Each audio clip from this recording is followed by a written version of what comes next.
எதிர்த்து பேசிட்டு வணக்கம். நேர்பட பேசு நிகழ்ச்சியில் உங்களை சந்திப்பதில் மகிழ்ச்சி. மத்திய அரசின் பண மதிப்பிழப்பு விவகாரம் பல்வேறு தளங்களில் பல்வேறு தாக்கங்களை ஏற்படுத்தி இருப்பது போலவே அரசியல் கட்சிகளின் கருத்துக்களிலும் பல்வேறு மாற்றங்களை ஏற்படுத்தி இருக்கிறது. இன்றைய தினம் இடதுசாரி கட்சிகள் பாரத் பந்த் என்கிற பெயரில் போராட்டத்தை நடத்தியிருக்கிறார்கள். காங்கிரஸ் கட்சி ஆவேச தின பேரணி என்கிற பெயரில் போராட்டத்தை நடத்தியிருக்கிறது. திரிணாமுல் காங்கிரஸ் கட்சியும் ஒரு பேரணியை நடத்தியிருக்கிறது. இப்படி பல்வேறு கட்சிகளும் தங்கள் எதிர்ப்பை இந்த பண மதிப்பிழப்பு விவகாரத்தில் பதிவு செய்து வருகின்றனர். தமிழகத்தை பொறுத்தவரை நேர் எதிர் அணியில் இருக்கக்கூடிய திராவிட முன்னேற்றக் கழகமும் அனைத்து இந்திய அண்ணா திராவிட முன்னேற்றக் கழகமும் இந்த விவகாரத்தில் ஒத்த கருத்துடன் ஆனால் வெவ்வேறு தளங்களில் போராட்டங்களை மேற்கொண்டு வருகிறது. இப்படி ஒரு சூழ்நிலையில் பிரதமர் நரேந்திர மோடி மற்றும் பாரதிய ஜனதா அரசை பல்வேறு விவகாரங்களில் நேர் எதிர் திசையிலிருந்து விமர்சிக்கக்கூடிய அரசியல் கட்சி தலைவர்கள் சிலர் இந்த விவகாரத்தில் நேரடியான ஆதரவை தந்திருக்கிறார்கள். அவர்கள் தமிழகத்திலிருந்து தொடங்கினால் முறையே மதிமுக பொதுச்செயலர் வைகோ தொடங்கி பீகார் முதலமைச்சர் நிதிஷ்குமார் வரை இந்த விவகாரத்தில் மத்திய அரசிற்கு தங்களது ஆதரவை வெளிப்படையாக தெரிவித்திருக்கிறார்கள். ஒரு அணியில் எதிர்க்கட்சிகள் ஒன்று திரண்டு மத்திய அரசை இந்த விவகாரத்தில் எதிர்த்து வரக்கூடிய சூழ்நிலையில் எதிர்க்கட்சிகளிடையே வரக்கூடிய இந்த மாறுபட்ட கருத்துக்கள் என்ன மாதிரியான செய்திகளை மக்களுக்கு சொல்கின்றன?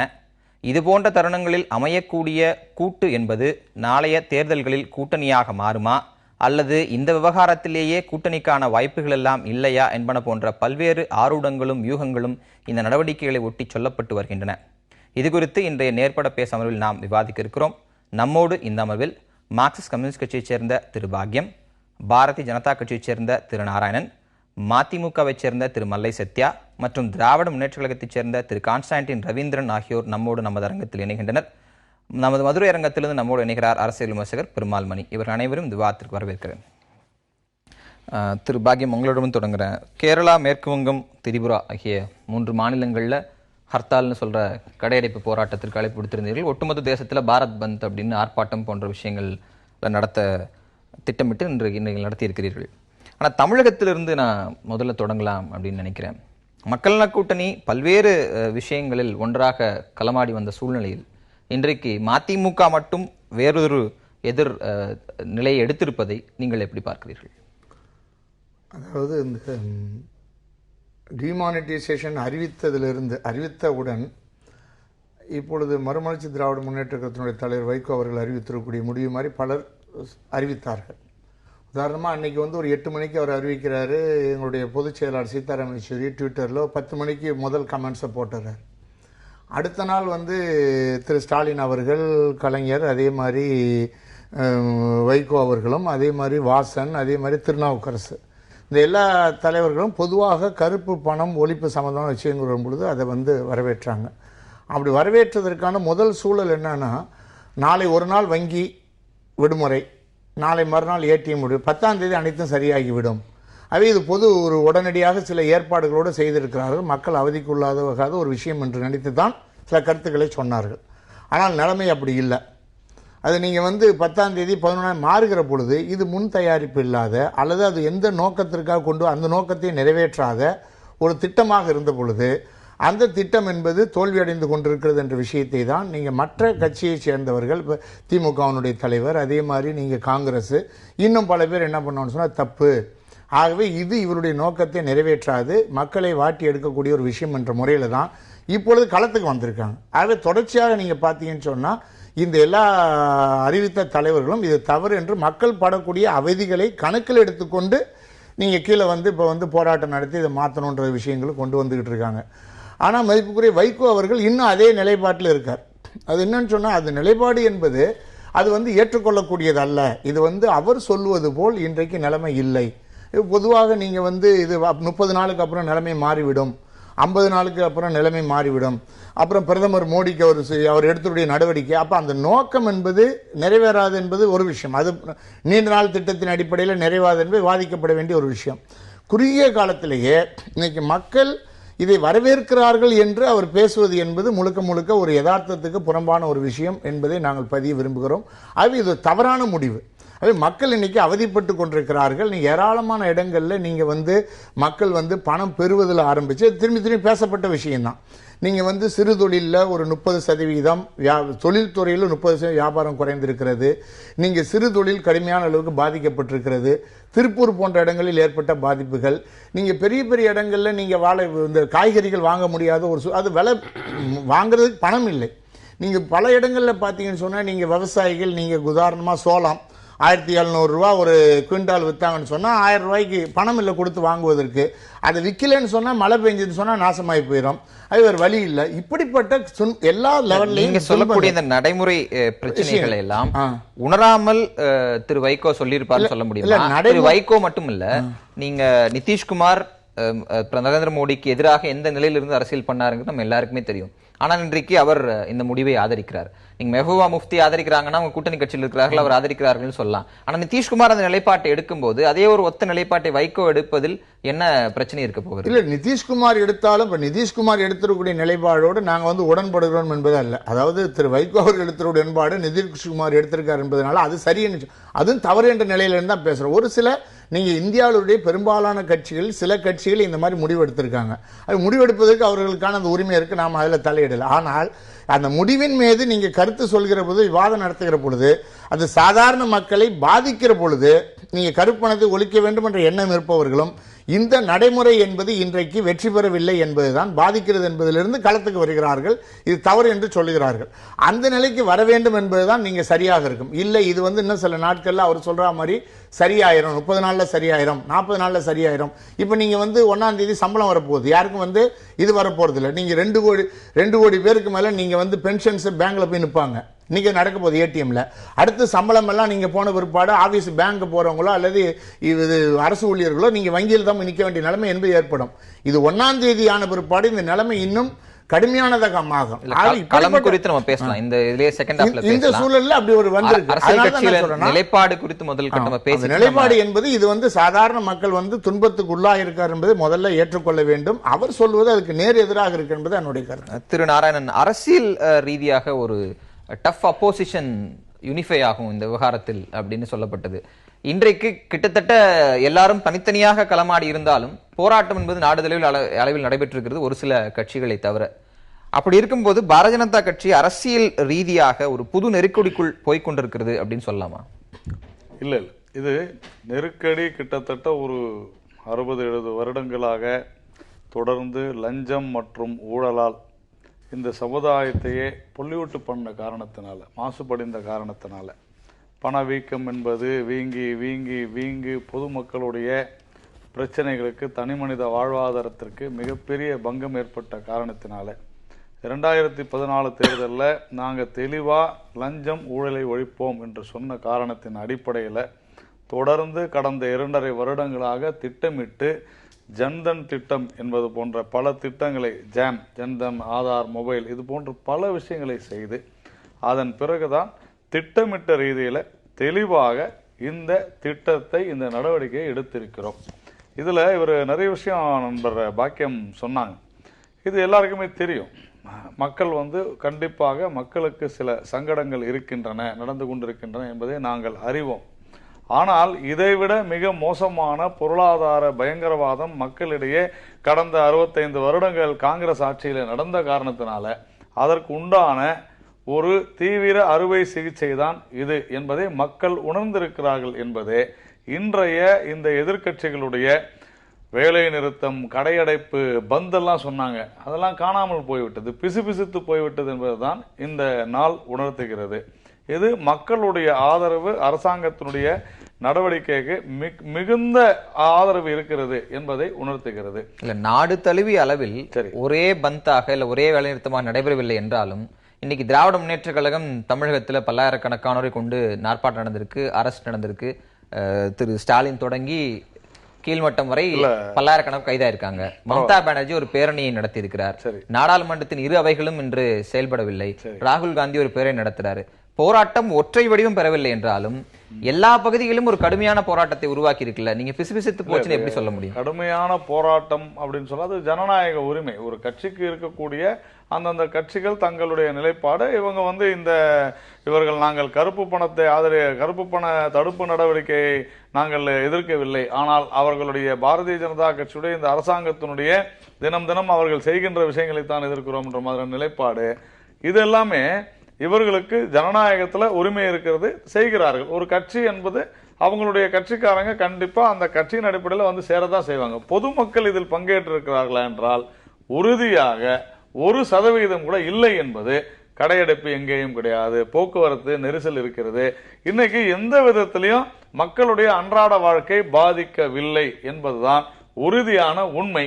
இதனால மக்களை பொறுத்தவரையில நாங்க ஓபனா சொல்லிருக்கிறோம், பிரதமர் சொல்லி இருக்கிறார், நீங்கள் 40 நாட்கள் பொறுத்திருந்து 50 நாட்கள் பொறுத்திருங்கள், டிசம்பர் 30 நான் கண்டிப்பாக இந்த சூழ்நிலையை மாற்றி காட்டுகிறேன், இல்லை என்றால் ஐ வில் பி அக்கௌண்டபிள், நான் எடுத்துக்கிறேன் அந்த பொறுப்புன்னு சொல்லியிருக்கிறாரு. உறுதியா அதை செய்வோம், அதுல எந்த விதமான ஒரு சந்தேகமும் கிடையாது. இந்த எதிர்கட்சிகளை பொறுத்தவரையில் பாரதிய ஜனதா கட்சி எதிர்கட்சியாக இருந்தபோது நடத்தப்பட்ட முள்ளடைப்பு போராட்டங்களில் மக்கள் பங்களிப்பு அப்படிங்கிற விஷயத்தை நீங்க எப்படி டிஃபைன் பண்றீங்க? இங்கே மக்கள் பங்களிப்பு எப்படி டிஃபைன் பண்றீங்க? உறுதி, அதாவது அது கடையடைப்பாக இருந்தால் கண்டிப்பாக இன்னைக்கு தமிழ்நாட்டில் பாரதிய ஜனதா கட்சி கடையடைப்பு அப்படின்னு சொன்னா அதிக அளவு நடக்காது. ஏன்னு சொன்னால் உறுதியாக நாங்கள் அந்த ஒரு கடையடைப்பு முழுக்க தமிழகம் முழுக்க நடத்துவதற்கு உண்டான அந்த மெக்கானிசம் எங்கள்கிட்ட கிடையாது. ஆனால் திமுக இருக்குதா இல்லையா, அண்ணா திமுக இருக்குதா இல்லையா, ஏன் அவங்களால செய்ய முடியல? அதே போல மேற்கு வங்காளத்துல கம்யூனிஸ்ட், அங்க ஒன்னும் கடையெடுப்பே நடக்கலையே, அங்க போக்குவரத்து சரியா தானே இருந்துச்சு. நீங்க பீகார்ல இருந்து மேற்கு வங்கத்துல திரிணாமுல் காங்கிரஸ் அதுல பங்கேற்கல sir, that is not our problem. நானே சொல்ல வரேன், கம்யூனிஸ்ட் அங்க ஸ்ட்ராங்கா இல்லையா, இவ்வளவுதான் விஷயமே. கம்யூனிஸ்ட் சொன்னா கேட்பாங்களா இல்லையா, இவ்வளவுதான் விஷயம். கேரளாவில் நடந்திருக்கு, கேரளாவில் அவங்க ஆளுங்கட்சி அந்த மெக்கானிசத்தை வச்சு அவங்க பண்ணிட்டாங்க, ரொம்ப சிம்பிள் இதுதான். மத்த வேற எங்கேயாவது உத்தரப்பிரதேசம் ஆகட்டும், அங்க காங்கிரஸ் இருக்குன்னு சொல்றாங்க, அங்க பிஎஸ்பி நல்ல பெரிய ஸ்ட்ராங் பார்ட்டி, இங்க நேஷனலிஸ்ட் காங்கிரஸ் இருக்குது மகாராஷ்டிரால. இப்படி ஒவ்வொரு மாநிலத்திலையும் பலம் வாய்ந்த கட்சிகள் இருந்தாலும் கூட அங்க இயல்பு வாழ்க்கை பாதிக்கப்பட்டிருக்கிறதா? நீங்க கேட்ட கேள்விக்கு இதுவரையிலும் பாரதிய ஜனதா பல விஷயங்கள்ல 2G மாதிரியான பல விஷயங்கள்ல பல போராட்டங்களை செய்தோம். அன்றைக்கு இயல்பு வாழ்க்கை பாதிக்கப்பட்டது, மக்கள் பங்கேற்றார்கள். இன்று மக்கள் பங்கேற்கவில்லை என்பதுதான் நிதர்சனமான உண்மை. நம்ம தொடர்ந்து பேசலாம். திரு மல்லை சத்யா, ஸ்டெர்லைட் தொடங்கி ஈழம் வரை மக்கள் போராட்டங்களில் தவறாமல் பங்கேற்கக்கூடிய மதிமுகவும் அதன் பொதுச் செயலாளரும் இந்த விவகாரத்தில் பெரும்பான்மையினர், அது ஆளுங்கட்சியின் கூட்டணியில் இருக்கக்கூடிய கட்சிகள் தாண்டி பெரும்பான்மை கட்சிகள் மக்கள் பிரச்சனையாக சொல்லும் போது இது ஒரு துரிதமான நடவடிக்கை அப்படின்னு உங்கள் கட்சியின் பொதுச் செயலாளர் வரவேற்பதனுடைய பின்னணி என்ன, காரணம் என்ன? இந்திய அரசியலில் புறையோடி போயிருக்கின்ற ஊழலும் கள்ளப்பணமும் தான். பிரதமர் அவர்கள் அறிவித்த 8ஆம் தேதி அறிவித்த மறுநாள் 9ஆம் தேதி அதை வரவேற்று அறிக்கை கொடுத்த முதல் தலைவர் வைகோ அவர்கள். அதற்கு பின்பாக நம்முடைய மக்கள் படுகின்ற சில சிலுவைப்பாடுகளை கருத்தில் கொண்டு மீண்டும் 18ஆம் தேதி ஒரு அறிக்கை வெளியிடுகிறார். அதில் இந்த பணப்பரிமாற்றங்கள் என்பது கூட்டுறவு வங்கிகளுக்கும் வர வேண்டும் என்பதை தெள்ள தெளிவாக சொல்லியிருக்கிறார். ஆக ஒரு அறுவை சிகிச்சை என்பது ரத்தம் சிந்தாமல் எந்த சிகிச்சையும் செய்துவிட முடியாது. இப்பொழுது பிரதமர் அறிவித்திருக்கின்ற இந்த திட்டம் என்பது இன்றைக்கு புறையோடி போயிருக்கின்ற இந்த ஊழல் இவற்றையெல்லாம் நீக்குவதற்கான ஒரு வாய்ப்பாக நிச்சயம் அமையும். என்ஸ் ஜஸ்டிஃபை த வே என்று சொல்வார்கள், முடிவுகள் பின்பற்றிய வழியை நியாயப்படுத்தும் என்று சொல்வார்கள். அதை போன்று இப்போ எடுக்கப்பட்ட முடிவுகளின் காரணமாக இப்பொழுது இருக்கின்ற சூழலை நாம் பார்க்கின்ற போது இரவில் கனவு கண்டவர்கள் விடியற் காலையில் எழுந்து சொல்லிவிடுவார்கள், இந்த கனவை நான் கண்டேன், மகிழ்ச்சியானது துன்பமானது என்று சொல்வார்கள். ஆனால் வாய் பேச முடியாத ஊமையின் கனவு கண்டால் அதை வெளியே சொல்ல முடியாது. இப்பொழுது 1000 ரூபாய்க்கு 500 ரூபாய்க்கும் வெறும் ஒரு 500 ரூபாய் வைத்து வந்தவர்களுடைய புலம்பலை தான் பார்த்திருக்கிறோம். ஆனால் கோடிக்கணக்கான கருப்பு பணங்களை வைத்திருக்கின்றவர்கள் ஊமையின் கனவு கண்டதை போல் வெளியே சொல்ல முடியாமல் தவித்துக் கொண்டிருக்கின்றனர். மன்னிக்கணும், பொதுவாக மாற்றுத்திறனாளிகளை நம்ம அப்படி டேர்ம் பண்றதில்லை இந்த பொது மேடையில. அதனால நீங்க அவங்களை மாற்றுத்திறனாளிகள் அந்த கனவு கண்டால் அவர்களால் வெளியே சொல்ல முடியாது. இதுதான் சூழல். ஆக இந்த காலகட்டத்தில் தமிழ்நாட்டில் இன்றைக்கு இந்த போராட்டங்கள் நடத்துகின்ற அனைத்து தலைவர்களுமே பெரும்பான்மையானவர்கள் இதை முதலில் வரவேற்றவர்கள், பின்பாடு அதை மாற்றிக்கொண்டார்கள், தங்களுடைய சூழலுக்கு ஏற்றாப்ப மாற்றிக்கொண்டார்கள். ஆனால் இமயமே இடம்பெயர்ந்தாலும் 7 கடல்களும் கலவரப்பட்டாலும் சொன்ன கொள்கையிலிருந்து பின்வாங்காத தலைவர் வைகோ அவர்கள் இருக்கிறார்கள். ஏனென்றால் இதனுடைய நியாயம் நிச்சயமாக தெரிகிறது.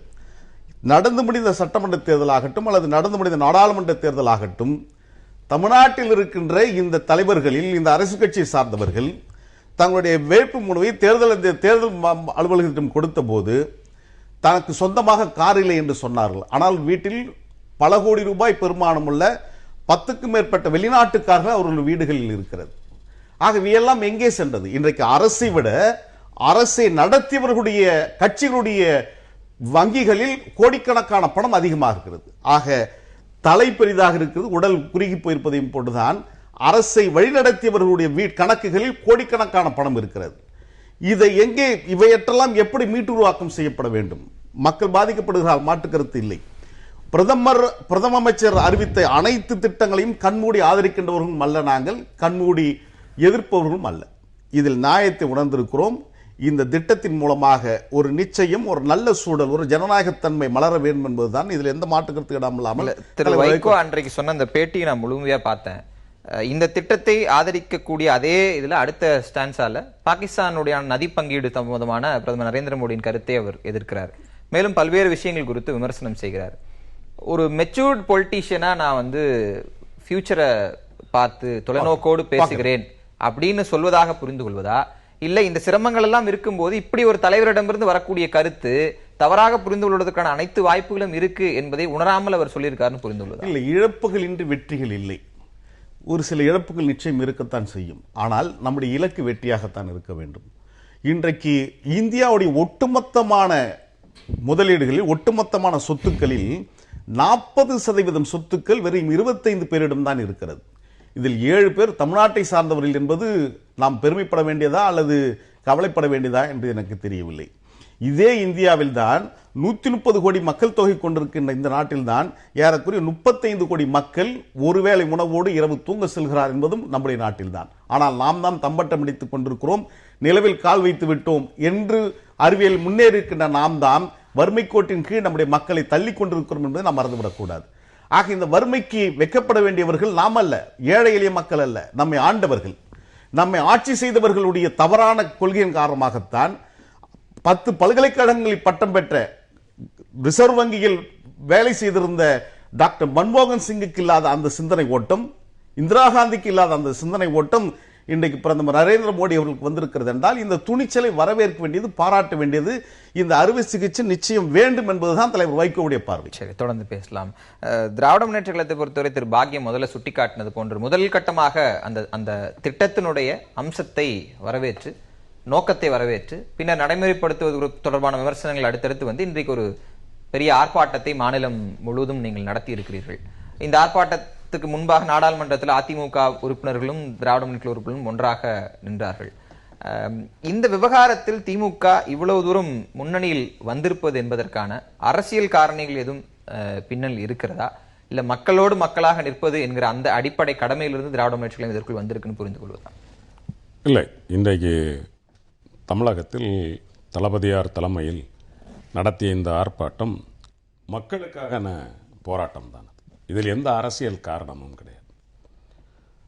பொதுவான காரணங்களுக்காக எதிர்க்கட்சி தலைவர் என்கிற முறையில் தளபதியாரினுடைய நடவடிக்கைகளில் பார்ப்பீர்களேயானால், காவேரி பிரச்சனையாக இருந்தாலும் சரி, எந்த ஒரு பிரச்சனை இருந்தாலும் கட்சியையோ தன்னையோ முன்னிறுத்தாமல் மக்கள் பிரச்சனைகளுக்காக அவர் போராடி கொண்டிருக்கிறார் என்பதுதான் நிஜம்.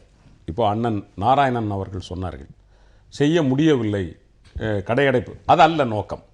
இதற்கு முன்னால் நாங்கள் மனித சங்கிலி நடத்தினோம். ஒரு ஜனநாயக ரீதியாக ஏற்கனவே துன்பப்பட்டு கொண்டிருக்கிற மக்களை பழையபடி ஒரு சாலை மறியல் அல்லது போக்குவரத்து பிரச்சனைகள் இந்த மாதிரி ஒரு பந்துக்கு, ஒரு சூழ்நிலைக்கு அவங்கள நம்ம தள்ளி விடாமல் அவர்கள் பட்டுக்கொண்டு இருக்கிற அந்த கஷ்டங்களுக்கு ஒரு தீர்வு கிடைக்கக்கூடிய வகையில் மத்தியில் இருக்கக்கூடிய அரசிற்கு நாம் எடுத்து சொல்ல வேண்டிய கடமை ஜனநாயக ரீதியாக இருக்கிறது.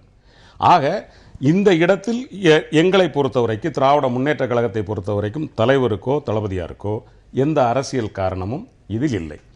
மக்கள் கஷ்டப்படுகிறார், நாங்கள் வரவேற்கிறோம். கருப்பு பணத்தை ஒழிக்க வேண்டும். ஒரு உதாரணத்துக்கு நான் சொல்லுகிறேன். புதிய தலைமுறை என்றால் 9 மணியிலிருந்து 10 மணி வரைக்கும் நேர்பட பேசு, காலையில் 7 மணிக்கு இந்த ப்ரோக்ராம், இப்படி என்று தெளிவாக திட்டம் இருக்கிறது. இதில் யாரை கூப்பிட்டு பேசுகிறீர்கள் என்ன, அது வேறு விஷயம். ஆனால் சார்ட் தெளிவாக இருக்கிறது. நாங்கள் கேட்பதெல்லாம் நரேந்திர மோடி பிரதமர் அவர்கள் இந்த கருப்பு பணத்தை ஒழிப்பதற்கு அவர் நடவடிக்கை எடுத்தது நிச்சயமாக ஒரு போல்டான நடவடிக்கை. ஒரு ஜனநாயக நாட்டில் 1500 ரூபாய் நோட்டு ஏறத்தாழ 86% லிக்விடிட்டியை க்ளோஸ் பண்றது அவர் எடுத்தது நடவடிக்கை. நாங்கள் நம்பினோம். என்ன நம்பினோம்? இவ்வளவு அழுத்தம் திருத்தமாக அவர் ஒரு முடிவை எடுக்கிறார் என்று சொன்னால் அதற்கு தெளிவான ஒரு பார்வை இருந்திருக்க வேண்டும், ஒரு திட்டங்கள் இருந்திருக்கும் என்று நாங்கள் நம்பினோம். ஆனால் நாளொரு மேனியும் பொழுதொரு வண்ணமாக இன்றைக்கு வரைக்கும் இந்த பணம் போடுவதிலும் எடுப்பதிலும் வருமான வரி சட்டத்திலுமாக மாற்றங்கள் நடந்து கொண்டே இருக்கிறது என்றால் இந்த நடைமுறைப்படுத்துவதில் அவர் ஒரு தெளிவான சிந்தனையோடு இல்லையோ என்கிற பயம், என்கிற ஐயம் எங்களுக்கு வந்திருக்கிறது.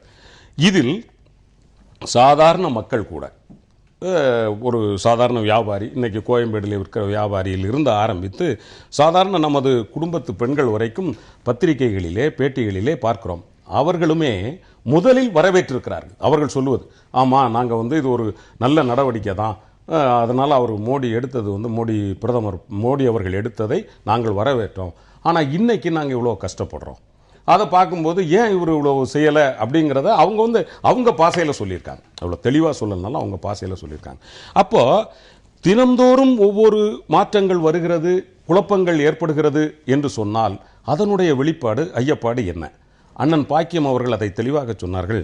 அதாவது போன முறை என்ன பண்ணிட்டாங்க அப்படின்னு சொன்னால், அதாவது 8ஆம் தேதி அறிவிச்சார், 1ஆம் தேதி தான் இந்தியா முழுக்க இருக்கத்தார ஏறத்தாழ 47 கோடி பேருக்கு 1ஆம் தேதியிலிருந்து 5ஆம் தேதிக்குள்ள தான் சம்பளம். அத்தனை பேருக்கும் சம்பளம் வந்திருந்தது. அந்த 8ஆம் தேதிக்குள்ள வீட்டு வாடகை கொடுக்கிறதோ பால் கணக்கு முடிக்கிறதோ எல்லாம் முடிச்சு வச்சிருந்தாங்க. பள்ளி கட்டணத்திலிருந்து பிரச்சனை இல்லாம ஓட்டிட்டாங்க. உண்மையாக சொல்ல வேண்டும் என்றால் இந்த 1ஆம் தேதி தான் பிரச்சனையே ஆரம்பிக்கிறது. அத்தனை பேரும் வங்கியிலே போய் நிற்கிற போது, அங்கே பணம் இல்லாத போதுதான் அங்கே மக்களுக்கு இருக்கிற பிரச்சனை இருக்கிறது. இதைத்தான் நாங்கள் பாரத பிரதமருக்கு நாங்கள் எதிராக இல்லை, தெளிவாக சொல்லுகிறோம். பாரத பிரதமர் எடுத்திருக்கிற இந்த நடவடிக்கைக்கு எதிராக திராவிட முன்னேற்ற கழகம் ஆர்ப்பாட்டம் நடத்தவே இல்லை. எங்களுடைய நிலைப்பாடு, தயவு செய்து நீங்கள் எடுத்திருக்கிற இந்த முயற்சி வெற்றி பெறுவதற்கு மக்களை பாதிக்காமல் நீங்கள் தொடர்ந்து இந்த நடவடிக்கையை எடுத்து செல்லுங்கள் என்கிற ஆலோசனையாகத்தான் இதை பாரதிய ஜனதா கட்சி எடுத்துக்கொள்ள வேண்டுமே தவிர இதில் எந்த அரசியலும் திராவிட முன்னேற்ற கழகத்தை பொறுத்த வரைக்கும் தளபதியாருக்கோ தலைவருக்கோ இல்லை. நம்ம தொடர்ந்து பேசலாம். திரு பெருமாள் மணி, இந்த விவாதத்திலேயே 3 விதமான நிலைப்பாடுகள் வருவதை பார்க்கிறோம். ஒன்று, இடதுசாரி கட்சிகள் அடிப்படையில் இந்த முயற்சி என்பது தோல்வி என்கிற விமர்சனத்திலிருந்து அதை முன்வைக்கிறார்கள். மதிமுகவை பொறுத்தவரை இந்த நடவடிக்கை வரவேற்கத்தக்கது என சொல்லப்படுகிறது. திராவிட முன்னேற்ற கழகத்தை பொறுத்தவரை நடவடிக்கை வரவேற்கத்தக்கது, வெற்றிகரமாக நடைபெற வேண்டும் என்றால் மக்களை கஷ்டப்படுத்த வேண்டாம் என்கிற மற்றொரு தளத்தில் எடுக்கிறாங்க. இப்படி ஒரு 3 லேயர் விஷயங்களை பார்க்க முடிகிறது. ஒட்டுமொத்தமாக அரசியல் கட்சிகளின் செயல்பாடு, குறிப்பாக எதிர்க்கட்சிகளின் செயல்பாடை நீங்கள் எப்படி பார்ப்பீர்கள்? இல்லை, நிச்சயம் ரொம்ப நல்ல கேள்வி என்கிட்ட கேட்டிருக்கீங்க. அதாவது நான் இந்த பிரச்சனையை 2ஆ பார்க்கிறேன். ஒன்று தத்துவார்த்த தளத்தில் இந்த பிரச்சனையை கட்சிகள் எப்படி அணுகுகின்றன, இன்னொன்று கள யதார்த்தத்தில் இந்த பிரச்சனையை கட்சிகள் எப்படி அணுகுகின்றன. உங்களுக்கு நினைவில் இருக்கும், தத்துவார்த்த தளத்தில் இடதுசாரிகள் ப்ரோ புவர் என்கிற நிலைமையில் இருந்து கார்ப்பரேட்டுகளுக்கு இந்த திட்டம் எந்த விதத்தில் நன்மை தரக்கூடியதாக இருக்கும், வங்கிகளின் போதாமை எப்படி இருக்கிறது, சிறு குறு விவசாயிகளிலிருந்து சிறு குறு தொழில்கள், ஏழைகள் எப்படி பாதிக்கப்படுகிறார்கள் என்கிற இடத்திலிருந்து இதற்கான முதல் கடுமையான எதிர்வினையை ஐயா சீதாராம் யெச்சூரி அவர்கள் தான் ஆற்றினார்கள். அறிவார்ந்த தளத்திலே கூட பிரபோத் பட்நாயக் அவர்களுடைய கட்டுரை தான் முதல் கட்டுரையாக, ஆழமான கட்டுரையாக வெளிவந்தது.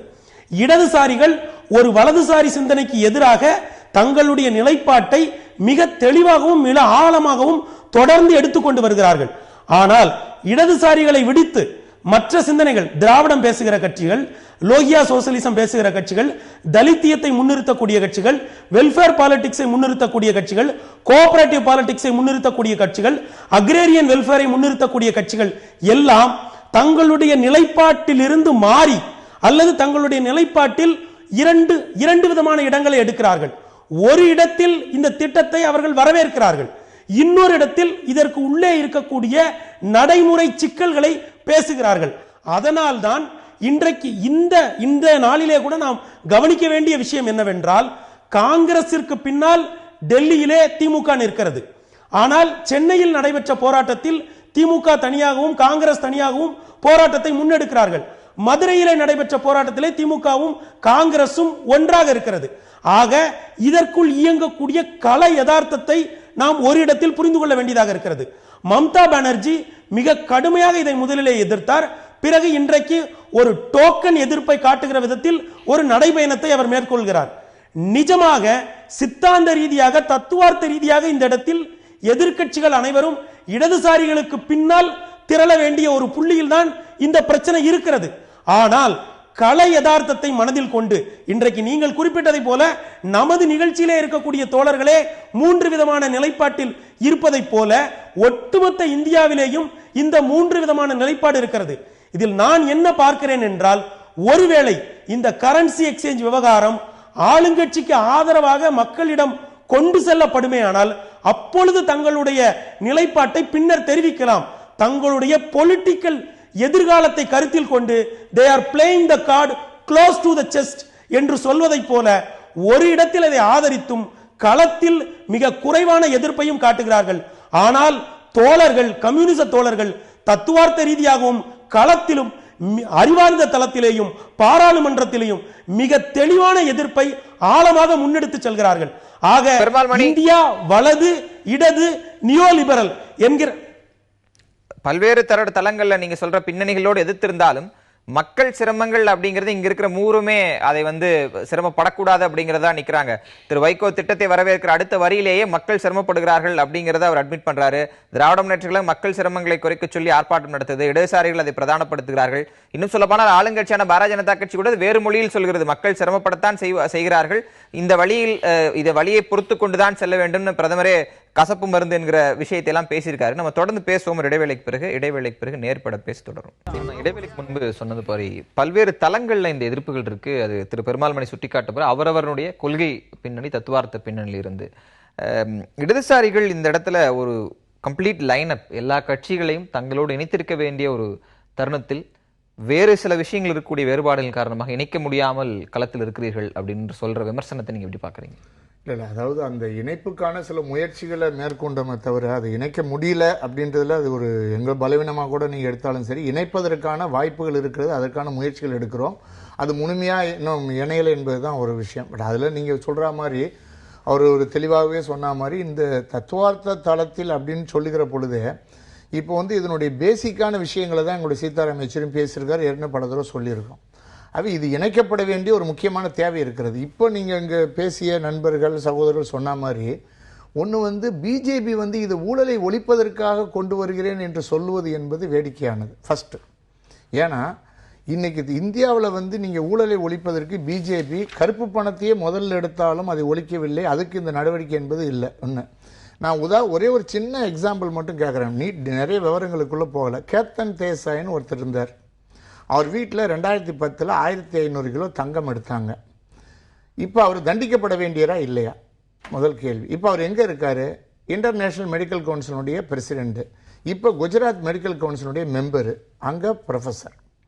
இப்போ அவர் பிஜேபி அரசாங்கத்துக்கு கீழே இருக்கார். என்னுடைய கேள்வி என்னன்னு சொன்னால், நீங்கள் கருப்பு பணத்தை ஊழலை ஒழிக்கிறோம், கருப்பு பணத்தை ஊழலை ஒழிக்கிறோன்னு சொன்னால் இந்த விஷயம் இது மாதிரி நான் 10 நீங்கள் எடியூரப்பா விஷயத்தையோ பல விஷயத்துக்கு போகலாம், அதுக்கு போகல, ஏன்னா நேரம் கருதி. அப்போ இவர்கள் ஊழலை ஒழிப்பேன் என்று சொல்லுவது என்பது இன்னைக்கு சம்பந்தம் இல்லாத ஒரு விஷயம். இது ஒரு வெளி நாடகம் என்பதை நான் சொல்ல விரும்புகிறேன். ஒன்று. ரெண்டாவது, அவர் என்ன சொன்னாருன்னா, இந்த ஏதோ கடையெடுப்பு தோல்வி அப்படி நாங்கள் அறிவுக்குள் விடலை. அவர் அண்ணன் ரவீந்திரன் கரெக்டாக சொன்னார், ஒவ்வொரு மாநிலத்தினுடைய நிலைமைக்கு ஏற்ற மாதிரி முடிவு பண்ணுங்கன்னாங்க. இங்கே தமிழ்நாட்டில் நாங்கள் என்ன முடிவுன்னு ஆர்ப்பாட்டம் முடிவு பண்ணோம், திமுக ஒரு முடிவு பண்ணிச்சு, காங்கிரஸ் ஒரு முடிவு பண்ணது. ஒவ்வொரு கேரளாவில், மேற்கு வங்காளத்தில், திரிபுராவில், இன்னும் சில மாநிலங்களில் அந்த போராட்டங்களை அவங்க அறிவித்தாங்க. ஏதோ அறிவித்து யாருமே பிஜேபி அறிவித்த பொழுது அப்படியே ஆதரவு இருந்தா மாதிரி பேசுவதும் தவறு. மக்களுடைய ஒரு பகுதி இதில் பாதிக்கப்படக்கூடிய மக்கள், வாய்ப்புள்ள மக்கள், அரசியல்படுத்தப்பட்ட மக்கள் பங்கேற்கிறார்கள், இன்னொரு பகுதி பங்கேற்கவில்லை. பட் இன்னைக்கு நாங்கள் அந்த வடிவத்துக்கு போகலை என்பதை சொல்றேன். ரெண்டாவது, இந்தியாவில் நீங்க பல மாநிலங்களில் இதற்கு எதிரான இதனால் இல்லாத அளவுக்கு எதிரும் புதிருமான பல கட்சிகள், களத்தில் இருக்கக்கூடிய பிரச்சனைகளுக்கு பேசக்கூடியவர்களும் தத்துவார்த்த ரீதியாக பேச இன்னைக்கு இணைந்து பல போராட்டங்களை நடத்தி இருக்கிறார்கள். 5 லட்சம் பேர் கொண்ட பேரணி அல்லது பார்லிமெண்ட்ல பேரணி. இந்தியா முழுவதும் உத்தரப்பிரதேசத்தில் நீங்க பண கலவரம் நடந்து கொண்டிருக்கிறது. மத்திய அரசு ராணுவத்தை அனுப்பலாமா என்று யோசிக்கக்கூடிய அளவுக்கு நிலைமை மோசமாயிருக்கிறது. இவர் சொல்றாரு எதுவுமே நடக்கல அப்படின்னு பேசுவது என்பது யதார்த்தத்துக்கு புறம்பானது. அது மூணாவது விஷயம். கருப்பு பணம் என்று கரெக்டா அண்ணன் சத்யா சொன்னார், நல்லா சொன்னார். இந்தியாவில் 40% சொத்துக்கள் 7 பேரிடம் இருக்கிறது. இந்த 7 பேர் அவருக்கு மோடிக்கு தெரியாதா? கருப்பு பணம் என்பது அவர் சொல்ற மாதிரி கருப்பு பணம் பண வடிவில் இருக்கிறது என்று யார் சொன்னது? இதுவரைக்கும் இந்தியாவில் எந்த ஆய்வாவது கருப்பு பணம் பண வடிவில் இருக்கிறது? இன்னைக்கு இருக்கக்கூடிய கருப்பு பணத்தில் 95% வந்து வேறு வடிவங்களில் இருக்கிறது. நீங்க அது எந்தெந்த வடிவத்தில் இருக்கும் நான் இந்த விவரங்கள் சொல்லியிருக்கேன். அந்த வடிவத்தில் இருக்கிறது. ஆகவே இந்த கருப்பு பணம் என்பது பண வடிவத்தில் இருக்கிறது போல் சித்தரிப்பது என்பது அது வந்து வைத்திருப்பவர்கள் அதை பாதுகாப்பான முறையில் வைத்திருக்கிறார்கள். இப்போ உதாரணமா என்னோட இன்னொரு கேள்வி என்னன்னு சொன்னா, அன்புநாதன் 104 கோடி என்னாச்சு? இது கருப்பு பணம்னு சொல்லுங்க. திருப்பூர்ல பிடிச்ச 570 கோடி கருப்பு பணம் நீங்க அறிவிங்க. இதுக்கு சொந்தக்காரர் இவர்னு சொல்லுங்க. கண்டுபிடிக்க முடியாதா? என்னுடைய கேள்வி என்னன்னு சொன்னா, இன்னும் எடுத்து இந்த மாதிரி இப்போ 20 லட்சம் ரூபாய் நீங்க சேலத்தில் ஒரு பாஜக பிரமோட்டை பிடிக்கிறீங்க. என்ன பணம்?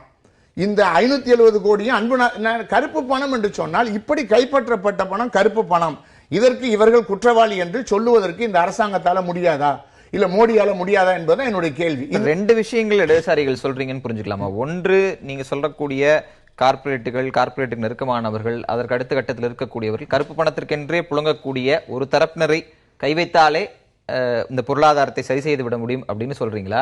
இல்ல இந்த நடவடிக்கை இதற்கு முன்பு எடுத்துவிட்டு இதுக்குள்ள வந்திருக்கு? இல்ல, அந்த நடவடிக்கை நடக்கலன்னு தான் நான் சொல்றேன். அந்த நடவடிக்கை எடுக்காம தான் இப்ப பொதுவா அப்படி அறிவிச்சிருக்கேன். இதோட இன்னொரு ஆபத்து என்னன்னு சொன்னா, நாங்க எந்த விஷயத்தை இப்ப கேஷ்லெஸ் எக்கனாமி பற்றி பேசுறோம். பல நாடுகளில் 5 ஆண்டுகள் 10 ஆண்டுகள் எடுத்து தான் கேஷ்லெஸ் எக்கனாமி என்ற விஷயத்துக்கு வந்தாங்க. இங்க ஒரே நாள் 4 மணி நேரத்தில் அடுத்து நீங்க வந்து கார்டை பயன்படுத்துங்க அப்படின்னு சொல்லுவது என்பது ஸ்மிருதி இரானிக்கே சாத்தியம் இல்லை, கார்டை பயன்படுத்துவது. ஆகவே இந்தியாவில் கார்ப்பரேட் நிறுவனங்கள், வால்மார்ட் போன்ற பெரிய பெரிய அமைப்புகள் உருவாவதற்கும் மொத்த பணமும் அந்த மாதிரியான சிறு தொழில் சிறு வணிகர்கள் ஒழிப்பதற்கும் தான் இந்த கேஷ்லெஸ் எக்கனாமி என்பது இன்றைக்கு இந்தியாவில் பயன்படும். அது ரொம்ப தீவிரமா நடக்கும். சமீப காலங்களில் அதிகமாவதற்கான வாய்ப்பு இருக்கிறது. ஒன்று. 2வது, அனைத்தையும் வங்கிக்குள்ள கொண்டு வருகிற ஒரு விஷயம். இப்பொழுது 5 கோடியே 11 லட்சம் ரூபாய் வங்கி கொடுத்திருக்கிறார்கள். அதுல 1 லட்சத்தி சில்லற போயிருக்கு. மீதி 4 லட்சம் கோடியே. அப்போ வந்து நான் சொன்னேன் மீதி வந்து 4 லட்சம் கோடி இருக்கு. இந்த 4 லட்சம் கோடியில என்னுடைய கேள்வி என்னன்னு சொன்னா, வங்கியினுடைய பண மதிப்பு அதிகமாகுது, வட்டியை குறைக்கிறாங்க. முதல்ல எந்த வட்டியை குறைக்கிறாங்க? இன்னைக்கு 13 லட்சம் ரூபாய் கடன் வாங்கியவர்களுக்கான வட்டி குறையுது. அதுக்கப்புறம் யாருடைய வட்டி குறையுது? 7100 கோடி ரூபாயினுடைய வட்டியை இது செயல்படாத கணக்கில் கொண்டு வர்றாங்க. யாருக்கு லாபம்? ஒண்ணு. அப்போ இந்த பணம் ஒன்றையும் பணம் இருக்கு 3000 ரூபாய் சோத்துக்கு போதும், மீதி வங்கியில போடு. வங்கியில் இருக்கக்கூடிய பணத்தை எடுத்து யாருக்கு கொடுக்கிறார்கள் அடுத்த கேள்வி. அப்ப இந்த மாதிரியான விஷயங்கள் தான் நாங்கள் அடிப்படையில் இது வந்து மக்களிடம் இருக்கக்கூடிய பணத்தை இந்த பிரிமிட்டிவ் அக்குமுலேஷன் கேபிட்டல கொண்டு வந்து இந்த இவர்களுக்கு சாதகமாக கார்ப்பரேட் சாதகமாக கொண்டு போகக்கூடிய அம்சம் என்பதும், இன்னொன்னு சிறு வணிகத்தை ஒழிப்பதற்கு வால்மார்ட் மாதிரி நீங்க கேஷ்லெஸ் கார்டு நீங்க அதை 68% இன்றைக்கு பணப்புழக்கம் இருக்கக்கூடிய ஒரு நாட்டில் இதை மாற்றுவதற்கான முயற்சி என்பது அந்த கேஷ்லெஸ் எக்கனாமி என்பது பயன்படும். அதனால தான் நாங்க என்ன சொல்றோம், அடிப்படையிலே இது வந்து மக்களுக்கு எதிரானது என்ற விஷயத்தை ஏன் சொல்லுகிறோம் என்று சொன்னால், இந்த மாதிரி அம்சங்களை இது உள்ளடக்கி இருக்கக்கூடிய விஷயங்கள் தான். திரு நாராயணன், அமல்படுத்தப்படும் போது ஒரு சீக்கிரசி மெயின்டைன் பண்ணணும், இல்லைன்னா இந்த திட்டத்தினுடைய நோக்கம் சரிந்து விடும் அப்படின்னு சொல்லப்பட்டது. ஆனால் அமல்படுத்தப்பட்ட அடுத்த நொடியிலிருந்து அந்த சீக்கிரசி என்பது தேவையா அப்படிங்கிற கேள்வி எழுந்திருக்கிறது. அந்த சீக்கிரசி தேவையில்லை என்றால் ஏன் உடனடி மாற்றங்கள், தினசரி அறிவிப்புகள், தினசரி அறிவிப்புகளை திட்டமிடப்பட்ட அறிவிப்புகள்னு சொல்றதா, இல்ல எதிர்க்கட்சி விமர்சிக்கிற மாதிரி சமாளிப்புகள்னு சொல்றதா? தினசரி அறிவிப்புகள் திட்டமிடப்பட்டே கடந்த 2.5 வருடங்களாக திட்டமிடப்பட்டே செய்து வருகிறோம். பாரதிய ஜனதா கட்சியினுடைய அரசை பொறுத்தவரையில இந்த நடவடிக்கையானது கருப்பு பண முதலைகளுக்கும் கள்ள நோட்டுகளை விநியோகிக்கும் எதிராக சிறப்பான முறையிலே செய்யப்பட்டு வருகிறது. இதில் மக்களுக்கு சிறு சங்கடங்கள் ஏற்பட்டு கொண்டு இருக்கிறது என்பதை நாங்கள் அறிவோம். ஒரு நாள் 4000 ரூபாய், மறுநாள் 4500 ரூபாய், திடீரென்று அது 2000 ரூபாய் ஆகிறது. ஒரு நாள் திடீரென்று பணம் கொடுப்போம் என்று சொல்கிறோம், ஆனால் மறுநாள் அது இல்லை என்று சொல்கிறோம். வங்கிகள் சனி ஞாயிறு வேலை செய்யும் என்று சொன்னோம், திடீரென்று வங்கிகள் சனி ஞாயிறு வேலை செய்யவில்லை. இதையும் திட்டமிட்டுத்தான் செய்து கொண்டு வருகிறோம். ஏனென்று சொன்னால், நாங்கள் எதையெல்லாம் சொல்கிறோமோ அதற்கு நேர் எதிராக ஒரு மாற்று ஏற்பாட்டை இந்த கருப்பு பண பதுக்குபவர்கள் செய்து கொண்டிருக்கிறார்கள். அவர்களை சமாளிக்கும் விதமாக நாங்கள் அதை அறிந்து கொண்டு தெரிந்து கொண்டுதான் செய்து கொண்டிருக்கிறோம். இது மக்களுக்கு நன்றாக தெரிந்துதான் நான் முதலிலே சொன்ன இயல்பு வாழ்க்கை என்பது மக்கள் பங்கேற்றால் இயல்பு வாழ்க்கை பாதிக்கப்பட்டிருக்க வேண்டும், இன்று பாதிக்கப்படவில்லை. அதனால இன்றைக்கு அவருடைய ஆர்ப்பாட்டமோ போராட்டமோ தோல்விதான். ரெண்டாவது, பல்வேறு விஷயங்களை நம்ம பாக்கியம் அவர்கள் சொன்னால் எல்லாத்துக்கும் இன்னைக்கு என்னால் பதில் சொல்ல முடியுமான்னு தெரியல, அவ்வளோ நேரம் இருக்காது 5 பேர் இருக்கிறதுனால. ஆனால் ஒரு விஷயம், கேதான் தேசாய் மீது வழக்கு இருக்கிறதா இல்லையா? இந்த நாட்டில் கடந்த 60-65 வருடங்களாக நடந்த அத்தனை ஊழல்களுமே வழக்குகளாக சென்று அந்த வழக்குகளின் அடிப்படையில் எத்தனையோ பேர் விடுதலை பெற்றிருக்கிறார்கள், எத்தனையோ பேர் கைதாகி பிணையில் கூட இருக்கிறார்கள். ஆனால் அவர்களுக்கெல்லாம் இடதுசாரிகள் ஆதரவு தெரிவித்திருக்கின்றன இல்லையா? முதல் கேள்வி. இல்லை. நான் வரிசையாக சொல்வேன். நான் இல்லைன்னா இப்ப நீங்க சொன்னது போல தனியா ஒரு பெரிய அதுக்கு நம்ம பட்டிமன்றமே வைக்கலாம். ஒன்று. இரண்டாவது, இந்த எடியூரப்பா விவகாரத்தில் கடந்த வாரம் அவர் எல்லா முக்கிய வழக்கிலிருந்தும் விடுதலை ஆகிவிட்டார். எல்லா வழக்கிலிருந்தும் வெளியேறிவிட்டார். போன வாரம் அந்த முக்கிய வழக்கிலிருந்து விடுதலையாக இருக்கிறார் என்பதை நான் சொல்ல வருகிறேன். இது போல அதுவும் 2010 நடந்த விஷயத்துக்கு பாரதிய ஜனதா கட்சி எப்படி பொறுப்பேற்க முடியும்? அதை பாக்கியம் அவர்கள் விளக்க வேண்டும். நான் சொன்னது அவர் மீது வழக்கு இருக்கிறதா இல்லையா, அன்றைக்கு என்ன சட்டங்கள் இருந்தது, இன்னைக்கு இந்த மாதிரியான ஒரு நடவடிக்கை ஏன் எடுக்கிறோம் என்று சொன்னால் சட்டத்தினுடைய ஓட்டைகளை இவர்கள் பயன்படுத்திக் கொள்கிறார்கள். அதை பயன்படுத்திக் கொள்ளக்கூடாது. இரும்பு கரம் கொண்டு அடக்கினால்தான் இதை நிறைவேற்ற முடியும் என்கின்ற நடவடிக்கை தான் இது. ஆனா கம்யூனிஸ்ட் என்ன நினைக்கிறாங்கன்னா இவங்க தப்பிச்சிடணும் அப்படின்றதுனால்தான் பாக்கியம் அவர்கள் சொல்கிறாரோ என்ற ஐயப்பாடு எனக்கு எழுகிறது. நான் ஏன் சொல்றேன்னா, ஒரு நடவடிக்கை இதுல ரொம்ப ஸ்ட்ரைட் 16 லட்சம் கோடி, அவர் சொன்னது 10 லட்சம் கோடி சொன்னார், அது தவறு. 16 லட்சம் கோடி தான் நாம தொடர்ந்து பேசிக்கிட்டு இருக்கிறோம். 18 லட்சத்துல 16 லட்சம் கோடி 500 ஆயிரம், அதுல இதுவரையிலும் 6 லட்சம் கோடி வந்திருக்கிறது, மீதி 10 லட்சம் வரல. இது இன்னும் சரியாக சொல்ல வேண்டும் என்று சொன்னால் 32 நாட்களுக்குள் வந்தாக வேண்டும். வரலன்னா அது கருப்பணம் இல்லையா? எவ்வளவு வரலையோ அது கருப்பணம் அப்படின்னு நம்ம நினைச்சுக்கலாம். ஒண்ணு. ரெண்டாவது, அப்படி எப்படி நினைச்சுக்க முடியும்? அதுக்கு என்ன எக்கனாமிக்ஸ்? இல்லங்க, ஒரு 500 ரூபாய், ஒரு நிமிஷம் நான் சொல்றேன். என்கிட்ட ஒரு 500 ரூபாய் இருக்குது. நான் எவ்வளவு பெரிய பணக்காரனாக இருந்தாலும் சரி, கோடீஸ்வரனாக இருந்தாலும் சரி, அந்த ஒரு 500 ரூபாய் இன்னைக்கு நீங்க போய் பாத்தீங்கன்னா எங்கேயாவது வச்சிருக்கீங்களா 500 ரூபாய்? உங்க வீட்டுல கேட்பாங்க, என் வீட்டுல கேட்பாங்க, எங்க வீட்டுல தேடினாங்க. ஒரு 500 ரூபாய் 1000 ரூபாயோட விட மாட்டோம். கண்டிப்பாக அதை எடுத்து உடனடியாக அதை மாற்றி நாம் அதை அந்த வேல்யூ ஃபார் மணி ஏற்கனவே இருந்த அந்த வேல்யூவை நாம கொண்டு வர வரையிலும் அந்த மதிப்பை பெருமடையும் தூங்க மாட்டோம். அந்த மாதிரி நாம ஒவ்வொரு வீட்டிலும் செய்வாங்க. ஆனால் அப்படி அதுதான் சொல்ல வர, அப்படி எல்லாரும் செஞ்சுட்டா அந்த 16 லட்சமும் உள்ள வந்துடும், 16 லட்சம் கோடியும் உள்ள வரும். ஒண்ணு. ரெண்டாவது, இந்த விவகாரத்தை பொறுத்தவரையில அந்த மை வைக்கிறதுல இருந்து அத்தனையுமே திட்டமிட்டுத்தான் செய்கிறோம். 21 நாள்ல வரக்கூடிய கேள்வி சேர்த்து பதில் சொல்லுங்க. இந்த திட்டமிட்ட நடவடிக்கைகள்ல இதுக்கு முன்பு டிமானிட்டைஸ் பண்ண பல நாடுகளோட உதாரணத்தை எடுத்து பார்க்கும்போது ஒரு மேசிவ் ரைடு என்பது அந்த வருமான வரித்துறை, அது அந்த பல பேர்கள் இருக்கு, அதனால இந்த டாக்ஸ் டிபார்ட்மெண்ட்னால டாக்ஸ் மேன்ஸ்னால நடத்தப்பட்டிருக்கிறது. அப்படி இந்த குறிப்பிட்ட நாட்கள் நவம்பர் 8க்கு பிறகான ஒரு பெரிய வருமான வரி ரைடை உங்களால் சொல்ல முடியுமா? இல்ல, அதாவது நிறைய இன்ஃபேக்ட் இந்த ஒரு 12.5 ஆண்டு காலத்துல 2004 இருந்து 2016 வரையில இந்த தேசத்துல அதிக அளவுல வருமான வரித்துறை சோதனை என்பது பாரதிய ஜனதா கட்சியுடைய கடந்த 2.5 ஆண்டுகள்ல தான் நடந்திருக்கிறது என்பதை நான் ஆணித்தரமாக இந்த தேதியில கேட்கிறேன். நவம்பர் 8க்கு பிறகு டிமானிட்டைசேஷன்ங்கிற ப்ராசஸ் ஆரம்பிச்ச பிறகு டெய்லி இப்ப இவர் சொன்னார் இல்லையா, பாரதிய ஜனதா கட்சியுடைய பிரமுகருடைய இதுல 20 லட்சம் ரூபாய் இன்னைக்கு பிடிச்சாங்க கார்ல சொன்னாரு அவர் சேலத்துல. இன்னைக்கு அவர் வீட்டுல கார்ல வருமான வரித்துறை ரைடு சோதனை செஞ்சிருக்கிறாங்க. இல்லன்னு மறுக்க முடியுமா? பாக்கியம்னால எல்லா உங்க ஊடகத்தோட செய்தி வந்திருக்குது. யாராக இருந்தாலும், ஆனால் அவர் சரியாக கணக்கு கொடுத்து விட்டால், இன்னைக்கு ரைடு போயிருக்கிறாங்க, அவர்கிட்ட கணக்கு கேட்டிருக்கிறாங்க, அவர் கணக்கு கொடுத்தா திருப்பி பணத்தை கொடுத்துட்டு போறாங்க. இல்லைன்னா அவர் மேல நடவடிக்கை. 18 லட்சம் ரூபாய் புது 2000 நோட்டு அதுதாங்க நாளைக்கு வெளியே வரும் போது உங்களுக்கே அதை பத்தி நான் என்ன கேட்கிறேன், ஒரு விஷயம் அடிப்படை கேள்வி ஒரு நிமிஷம், அந்த அடிப்படை இவ்வளவு ஸ்ட்ரிக்ட்டா இருக்கேல நான் இதுக்கு இதை சேர்த்து சொல்லிருக்கேன். அந்த ஸ்ட்ரிக்ட்டா இருக்கிறதுனால தான் அதை பிடிச்சிருக்காங்க. தயவு செஞ்சு புரிஞ்சுங்க, ஸ்ட்ரிக்ட்டா இருக்கிறதுனால தான் இன்கம் டாக்ஸ் இன்னைக்கு ரைடு போயிருக்குது. அதான் விஷயம். பேசிட்டு வரலாம். திரு சத்யா, நீங்க சொல்லக்கூடிய அதே விஷயம், கருப்பு பண ஒழிப்பு, நீங்க சொல்ற அதே புள்ளிவிவரங்களை தான் இடதுசாரியிலும் சொல்றாங்க, நீங்களும் சொல்கிறீர்கள். ஆனா அந்த இம்ப்ளிமெண்டேஷன் ஸ்டேஜ்ல மட்டும்தான் நீங்கள் இடதுசாரி கட்சிகளோடும் இதை எதிர்க்கக்கூடிய பிற கட்சிகளோடும் மாறுபட்டு நிற்கிறீர்களா? இல்ல, அவர் பண வடிவம் சொன்னாரு, கருப்பு பணம் பண வடிவம் சொன்னாரு. அதான் நான் இல்லன்னு. அது பணம் மட்டுமாக அல்ல, அது கருப்பு பணம் ஒழிப்புங்கிற அந்த கான்டெக்ஸ்ட்ல நிலமாக இருக்கிறது, தங்கமாக இருக்கிறது, இவையெல்லாம் கொண்டு வர பறிமுதல் செய்யப்பட வேண்டும் என்பது எந்த மாற்று கருத்துக்கும் இல்லை. துவக்கம் தான். அதான் நான் கேட்கிறேன், இதை அமல்படுத்தக்கூடிய இடத்தில் தான் இடதுசாரி கட்சிகளோடும் பிற கட்சிகளோடும் அதிமுக வேறுபட்டு நிற்கிறதா, இல்லை இது அமல்படுத்துற விதத்தையும் சரி என்று ஆதரிக்கிறதா? இந்த நடவடிக்கையை பொறுத்தவரையிலும் இப்ப அரசு எடுக்கிறதுல நம்ம முற்பகுதியை தான் பார்த்துருக்கிறோம். பிற்பகுதி முழுமையா பார்த்ததுக்கு அப்புறம் தான் இதோட முழுமையான ஒரு முடிவுக்கு நம்மளால் வர முடியும். அதனால் இது ப்ரீமெச்சூர் ஸ்டேஜ் தான் சொல்ல முடியும். ஆக இந்த திட்டத்தை பொறுத்தவரையிலும் நிறைய ஏற்றத்தாழ்வுகள் நிச்சயமாக இருக்குது, அதில் எந்த மாற்று கருத்துக்கிடம் இல்லை.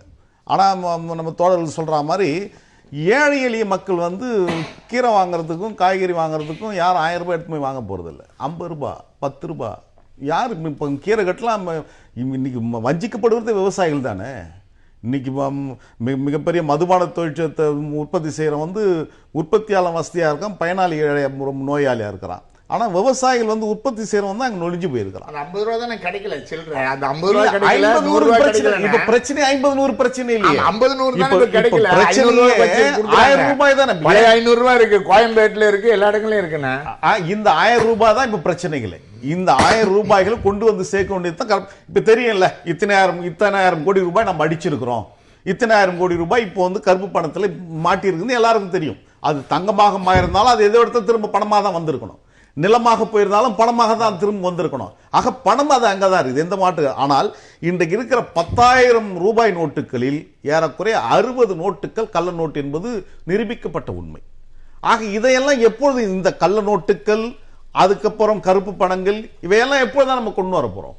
இன்றைக்கு நகரத்திற்கும் கிராமத்திற்குமான வேறுபாடுகள் நிறைய இருக்குது, ஏற்றத்தாழ்வுகள் நிறைய இருக்குது. மூளை என்றால் இந்த திட்டத்தை ஆ முதல் அக்கு வரை முழுவதுமாக மதிமுக முற்பகுதியை ஆதரிக்கிறது, பிற்பகுதியினுடைய விளைவுகளை பார்த்த பின்பு உங்கள் கருத்துக்களை பதிவு செய்வீர்கள். ஏழை எளிய மக்கள் பாதிக்கப்பட்டிருக்கிறார்கள், எந்த மாற்று கருத்துக்கிடம் இல்லை. ஆனால் ஏழை எளிய மக்கள் வைத்திருந்தாலும் ஒரு 1000 ரூபாய் ஒரு 500 ரூபாய் தான், அதை மாத்தியாச்சு. இப்ப பிரச்சனை அது அல்ல. இப்ப பிரச்சனை யார் கொண்டு வருகிறார்கள் என்றால் அதிகபட்சமான கருப்பு பணத்தை புழக்கத்தில் வைத்துக்கின்றவர்கள் தான் இன்னைக்கு இந்த போராட்டத்தை முன்னெடுத்து நகர்த்தணுன்ற ஒரு முடிவுக்கும் ஒரு சில சக்திகள் முயற்சி செய்கிறது, எந்த மாற்றுக்கிறதுக்கு இடமில்லை. இதில் நியாயமாக மக்கள் பாதிக்கப்படுறாங்க, கம்யூனிஸ்டுகள் போராடலாம், எந்த மாற்றுக்கிறதுக்கு இடமில்லை. எனவே மக்கள் பாதிக்கப்பட்டார்கள், மாற்றுக்கிறதுக்கு இடமில்லை. கருப்பு வைத்தது தவறு என்பது எங்க தலைவர் சொல்லியிருக்கிறார். அதே மாதிரி கோஆபரேட் வங்கிகளுக்கு பணம் கொடுக்கணும் என்பது நாங்கள் சொல்லியிருக்கிறோம்.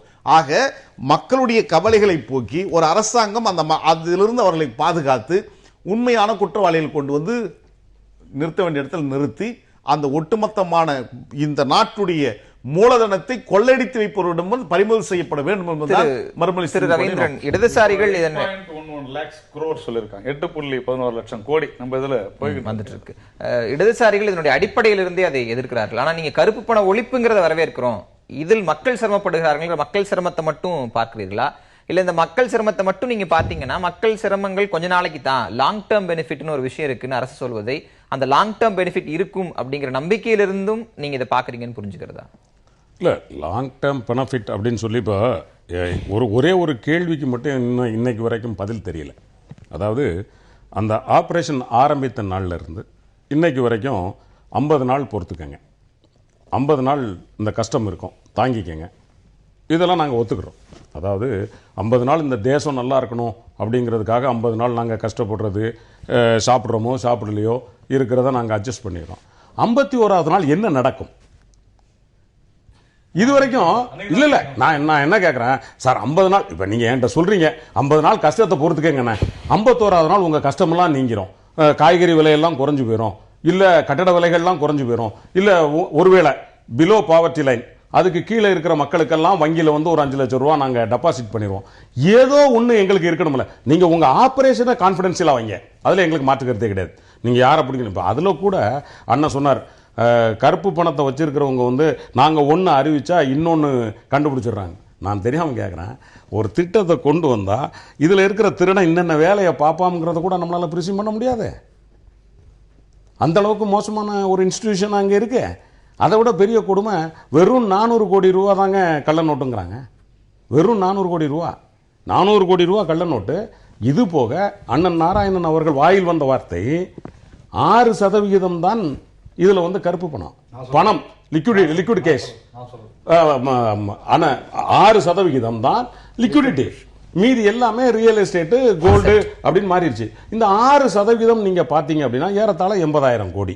இப்போ இந்த 80,000 கோடி, இந்த ஒரு 400 கோடி அல்லனா ஒரு 1000 கோடின்னு வைங்க, 81,000 கோடி அப்படின்னு வச்சுக்கிட்டீங்கன்னா, இந்த பணத்தை கொண்டு வர்றதுக்கு இன்னைக்கு டைம்ஸ்ல வந்து எக்கனாமிக் டைம்ஸ்ல சொல்லி இருக்கிறதன்படி பார்த்தா 1,28,00,000 கோடி இன்னைக்கு செலவாயிருக்குங்கிறாங்க. அப்ப நீங்க 1.2 லட்சம் 1.25 கோடி, சாரி 1.2 லட்சம் கோடி வந்து செலவழிக்கப்பட்டிருக்கதா சொல்றாங்க. நீங்க உள்ள கொண்டு வரது 1 லட்சம் கோடின்னு வச்சுக்கோங்களேன். இதுக்கு இவ்வளவு செலவழிக்கணுமா? ஒண்ணு. இன்னொன்னு தெரியாம கேட்கிறோம், நீங்க போயிட்டு இருக்கிற அல்லது இந்த கருப்பு பணம் பெறுகிற இந்த டாக்ஸ் எவேஷன் அல்லது டாக்ஸ் அவாய்டன்ஸ், இந்த மாதிரி சிஸ்டங்கள் அல்லது இதை திட்டம் போட்டு ஏமாத்தி கொண்டிருக்கிற பெரும் முதலைகளை அடைக்காமல் இந்த மக்களை வாட்டி வதைப்பதால் என்ன நடந்துவிடும்? எனவேதான் நாங்கள் சொல்லுகிறோம், தயவு செய்து இந்த ஏழை எளிய மக்களை அவர்களுடைய பணப்புழக்கத்திற்கு உடனடியாக என்ன நடவடிக்கை எடுக்க முடியுமோ அதை நீங்கள் எடுத்து இந்த கருப்பு பணத்தை ஒழித்தால் நாங்கள் வரவேற்கிறோம். நான் நேரம் கடந்து போயிட்டு இருக்கேன். திரு பெருமாள் இறுதி கருத்து கேட்டு உங்களை வரேன். திரு பெருமாள், ரொம்ப சுருக்கமா உங்களுடைய இறுதி கருத்து, அரசியல் கட்சிகளின் அடுத்த கட்ட பயணம் என்ன மாதிரியாக இருக்கும் இந்த 50 நாட்களுக்குள் அப்படின்னு நினைக்கிறீங்க? இல்லை, நிச்சயமா வந்து இந்திய அரசியல் வந்து 2 புள்ளிகளை நோக்கி நகர்ந்துருச்சு. வலதுசாரிகள், இடதுசாரிகள் அப்படிங்கிறது. இந்த இடையில இருக்கக்கூடிய நியோ லிபரல் இந்த மாதிரியான கட்சிகள் நிச்சயமா இந்த 2 வருஷத்துல செல்வாக்கை இழப்பாங்க. இந்த இடதுசாரிகள் தங்களுடைய வாதங்களை ப்ரோ புவர் ஸ்டாண்ட மிக கடுமையாக ஒரு எதிர்கால தொலைநோக்கு திட்டத்தோட முன்னெடுக்க வேண்டிய ஒரு நேரம் இருக்கிறது. இடையில் இருக்கக்கூடிய பிஎஸ்பியா இருக்கட்டும் அல்லது தெலுங்கு தேசமா இருக்கட்டும், திமுக அதிமுகவா இருக்கட்டும் அல்லது வந்து என்சிபியா இருக்கட்டும், சமாஜ்வாடி பார்ட்டியா இருக்கட்டும், பிஎஸ்பியா இருக்கட்டும், இவங்க எல்லாருமே ஒன்று பாரதிய ஜனதா பக்கம் நிற்க வேண்டும் இனி வரும் காலங்களில், அல்லது இடதுசாரிகளின் பக்கம் நிற்க வேண்டும். அப்படியாப்பட்ட இடத்தை நோக்கி இந்திய அரசியலை இந்த கரன்சி எக்ஸ்சேஞ்ச் இஷ்யூ வந்து நகர்த்திருச்சு. 2019 தேர்தலில் 2 அணிகள் தான் முக்கியத்துவம் பெறும். ஒன்று பாரதிய ஜனதா தலைமையில், ஒன்று இடதுசாரிகள் தலைமையில். அந்த தத்துவார்த்த புள்ளியை நோக்கி தான் இந்த விஷயம் நகரும். என்னை பொறுத்தவரையில இடதுசாரிகளுக்கெல்லாம் இனிமேல் இந்த இந்தியாவிலேயே வேலை இருக்காதுன்றது தான் என்னுடைய கருத்தாக முதல்ல இருந்தே நான் சொல்லிட்டு வரேன். இதுல முக்கியமான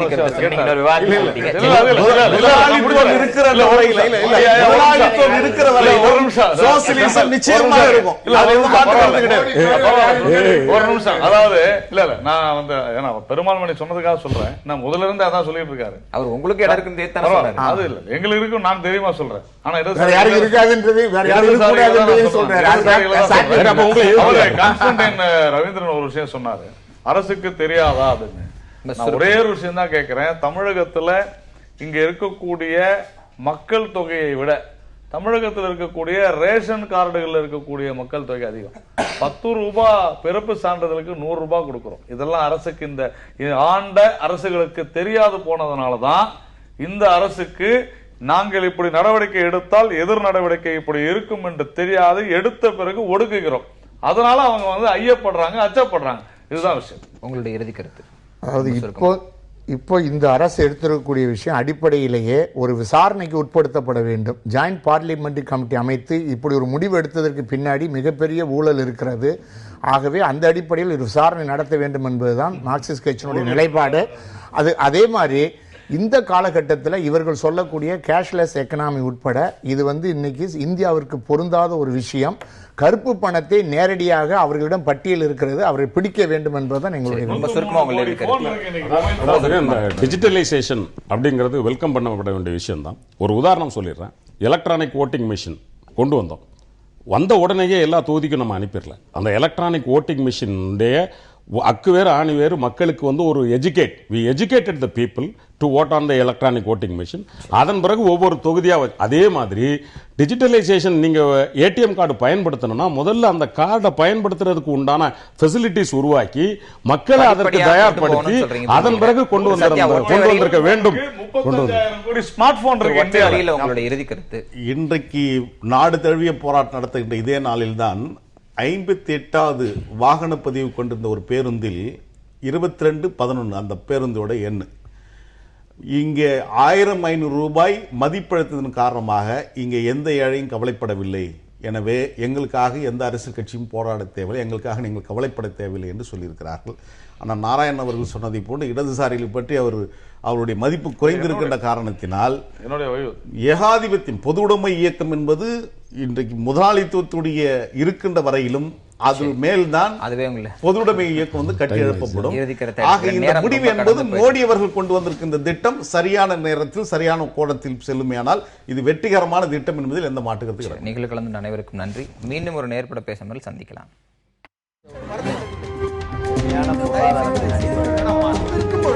எதிர்த்து பேசிட்டு